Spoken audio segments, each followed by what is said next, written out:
فرق كبير بين انك تشجع الشرف والعدل والحق، وحتى لو هتخسر كتير، وبين انك تشجع على السرقة والنهب والظلم حتى لو هتسرق كتير كتير كتير. ده الفرق بيننا وبين مشجعين النادي الاهلي. يعني ممكن يقول لك هو يعني لا الزمالك هيقف عليك لو انت بطلت تشجعه مثلا. لا، الزمالك مش هيقف عليا لو بطلت اشجعه، وانا لو هلاقي الزمالك هيعمل زي الاهلي هبطل اشجعه. انا ما اتمناش ان الزمالك يكون في كاس العالم بالسرقه، بانه كان تالت دوري وصعد لافريقيا وراح كاس عالم. هو كان تالت دوري. هتقول لي اصل هو يعني اخده باخر السنه ومش اخر السنه، وقصدي بالدور الاول في الدوري وقتها يعني. ما هو السنه دي هو في كاس العالم لانه اخد مكان بيراميدز كان هو التاني في الدوري. فطبعا راح قالوا لك لما الدوري اتاخر، فالاتحاد الافريقي طلب من الاتحاد المصري ان هم ياخدوا ان هو النتيجه بسرعه، فادوا لهم طبعا ايه، ترتيب الدور الاول. انت في كل الاحوال فرحان بكده ومبسوط بكده وبتقول ان هو بيشرف القاره. لا لا لا، هو بيروح لافريقيا اصلا بالسرقه بتاعه الدوري اللي مش بيتطبق عليه اللوائح زيه زي باقي الانديه، ففي تمييز له. انت لاحظ هتلاقي في الدوري في تمييز للاهلي. انت من السنه دي اساسا تحاول تاخد الدوري عشان برضه تروح افريقيا وهو الدوري مش بتاعك اصلا. هتقول لي لا، ما حتى لو ما خدش الدوري هيبقى التاني ويروح افريقيا. لا، هو لو في تطبيق لوائح مظبوطه عليه من بدايه الموسم ما كانش حبيبي هيوصل اصلا لاول ولا تاني ولا عاشر حتى ولا 15. لو في تطبيق لوائح في الدوري المصري الاهلي مش هيصعد اصلا للدرجه الاولى. لو في تطبيق لوائح حقيقيه، يعني انت لو بيطبق عليك لوائح الستة بونت والانسحاب والعقوبات على اللعيبه، مش هتبقى زي اي نادي تاني. يعني انت يعني الزمالك لما بيطبق عليه اللوائح وبحذافيرها وبحسم وما زال موجود وبياخد بطولات. بالرغم من كل ده انت لو اتطبق عليك العقوبات كلها مش هتبقى موجود اصلا في الساحه خالص. فما تقولش انك انت بتوصل الكلام ده بشرف ولو قلنا لك لا واثبتنا لك زي ما بنثبت لك دلوقتي هتقول لا، ما انت مش طايل فمش قادر تعمل زي الاهلي وتتمنى تبقى حرامي زي الاهلي وتفرح زي الاهلي. لا يا حبيبي، انا كجمهور الزمالك مش عايز الزمالك ابدا يوصل كل دقيقه لكاس العالم بنفس الطريقه بتاعتك دي خالص، ولا عايزه يوصل ابدا لكاس العالم لو هو هيروح بالطريقه بتاعتك دي. ايه رايك؟ ده فرق. اصل هو التشجيع ده مبدأ، انت بتختار النادي اللي يمثل شخصيتك. هل انت شخصيتك تحب السرقه، تحب الناتش، تحب البلطجه، تحب قله الادب، تحب خوض في الاعراض، تحب سب الدين، تحب التنمر، تحب اي شيء ملهوش علاقه بالواقع وبالحقيقه، تحب تنيم ضميرك؟ خلاص شجع الاهلي. انت بتختار كده بتشجع الاهلي. والله انا واحد بحب العداله، بحب الشفافيه، بحب استمتع بكره نظيفه، بحب المهم مش النتيجه، المهم اللعب.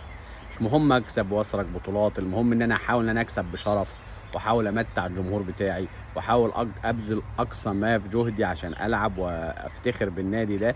والنادي ده اللعيبه بتاعته تلعب لعب كويس والتحكيم يكون عادل والمنظومه تكون عادله، فالنادي ده يتوج بالبطولات بشرف ونفرح بيها فرحة كبيرة، فيعوضنا التشجيع الكتير والتعب الكتير والتفكير الكتير.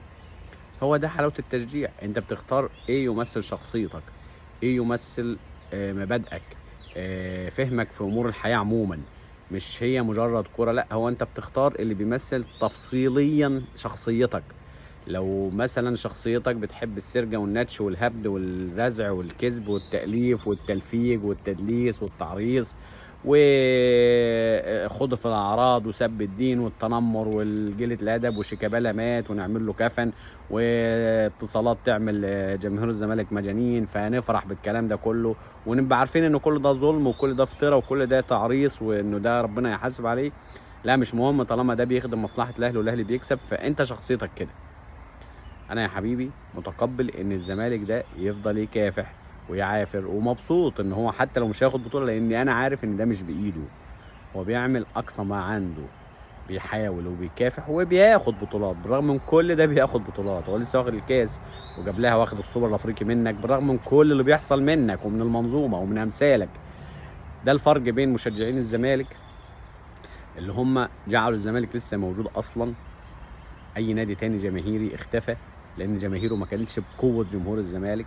جمهور الزمالك بيشجع اللعبه الحلوه، جمهور الفن والهندسه، جمهور مستني ان فريقه يلعب عشان يكافح علشان يقدر يكسب. مش بنشجعه لانه بيسرق بطولات كل دقيقه كل دقيقه بطوله، اصل هو موجود في كاس العالم وانت تحلم انك تبقى في كاس العالم. لا يا حبيبي، احنا كنا اول ناس في كاس العالم. احنا يعني اول فريق اخذ افريقيا 5 مرات وانت كنت مرتين، لو انت هتتكلم يعني. بعدها بدأت انت بشغلك انت المعروف المعهود وبجيت توصل افريقيا. انت انت السنه دي اساسا في كاس العالم وانت كنت تالت الدوري، وخدت افريقيا برضو بالتظبيط بتاع الدوري، لانك كنت بتأجلك بالشهرين بالثلاثه في مباريات الدوري عشان تقدر تلعب افريقيا وتسرق افريقيا من الانديه المحترمه اللي بتلعب في دورياتها بالدور وبالثلاث ايام. كل 3 ايام مباراه، انت كنت بتريح وبتنام في الدوري المصري اللي هو اصلا بالمناسبه انت رحت افريقيا وانت كنت تالت، كان بيراميدز هو التاني. فبس هتقول لي اصل افريقيا خدت بالترتيب الدور الاول وده مش مشكلتنا. لا، مشكلتك انك بتقبل على نفسك كل شيء طالما هو في مصلحه النادي الاهلي. تقبل على ضميرك وعلى دينك وعلى اخلاقك وعلى شرفك وعلى كرامتك وعلى كل شيء. اي شيء يتداس عليها طالما هو في مصلحه ان الاهلي هيكسب، هيسرق الدوري ثم يسرق افريقيا ثم يروح كاس العالم، وتقول انت في كاس العالم لمده مش عارف كم مره على التوالي. وبتعمل ايه في كاس العالم؟ ما كاس العالم عشان ما فيهوش بقى لف ودوران وفيه الشغل اللي بتعمله، بتروح وبترجع تاخد عليها بالخمسه وبالسته وبتعمل بطولات وديه على جنب عشان تفكر الجمهور ان هو يعني هيحتفل بفوزك وبصفقاتك وباشيائك. وللاسف حتى البطولات الوديه اللي بتنظمها انت وبتجيب بطولات كاساتها انت وبتعمل افضل لعيب في البطوله انت برضه وبتكسبها انت، يعني القصه كلها انت اللي عاملها وبرضه بتخسر. يا ريت تكون بتخسر من باتشوكا تامن الدوري وترتيبه مش عارف ال 300 على العالم مثلا. هو ده النادي اللي انتوا بتشجعوه، هو ده الفرق بين جمهور الزمالك وجمهور الاهلي ببساطه. جمهور الزمالك بيختار يشجع بشرف، يشجع بكرامه، يشجع كل شيء في عداله في نزاهه. لو الزمالك هيسرق ويعمل زي الاهلي احنا مش هنشجعه بكل بساطه، مش هنشجعه ومش عايزين نبقى زي الاهلي خالص. انا عايز ابقى زي نادي زي مثلا الزمالك او بيراميدز اللي بيلعبوا كره نظيفه، ما بيعملوش مؤامرات بقى، ما بيجابلش صن داونز فبينهي المباراه قبل ما يجابله اساسا، ما بيقعدش مع المدربين بتوعه ويسرق لعيبته زي ما انت المره اللي كنت فزت على صن داونز فيها عملت كده. بيراميدز ما عملش كده.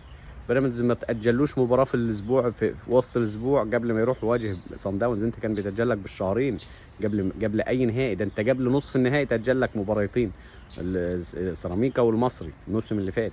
بيراميدز السنه دي ما تاجلوش ولا مباراه في الدوري وكان في النهائي. بيراميدز ما يعملش زيك. فدي الانديه اللي تتشجع، دي الانديه اللي تتشجع، الزمالك بيراميدز.